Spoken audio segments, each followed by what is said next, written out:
evening, Brad Adam, why not discuss the end times? Aron ang mga tao mausab ang kinabuhi ug stop na sa pagpakasala an sa pardo. Kinagong end times. Gisgutan mi sa Ginoo, hapit na ang panahon. Pero kanus mayingon tag tudlo-tudlo tag unsang adlaw, unsang tuiga, unsang bulan mga kaigsunan, mura punta na og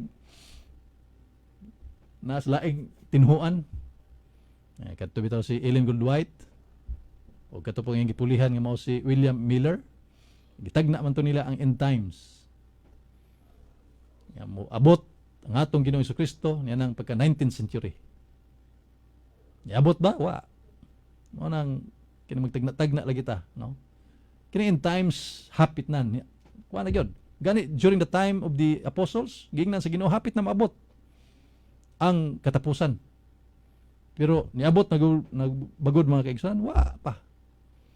Pero magbantay ta, magpreparar ta kay sulti kana sa atong Ginoong Jesucristo diha sa San Lucas kapitulo 12 bersikulo 40. Prepare yourselves.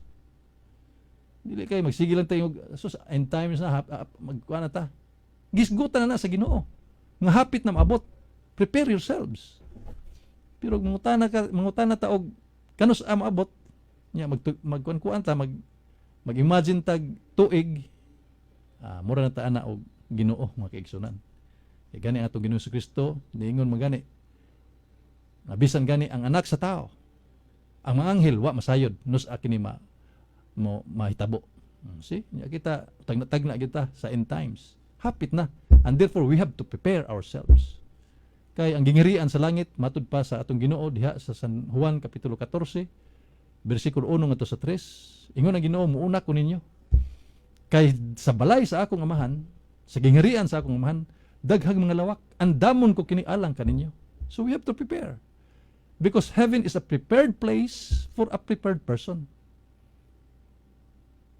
Una ang end time, sister, ngandam ta, dili kay mangita tag kuan ni, no? Mangita ta og year, month, day or date, no? Kanus amabot ni mga kaigsunan kun dili sibo gyud sa gingon sa atong Ginoong Kristo, prepare yourselves kay hapit na. Okay?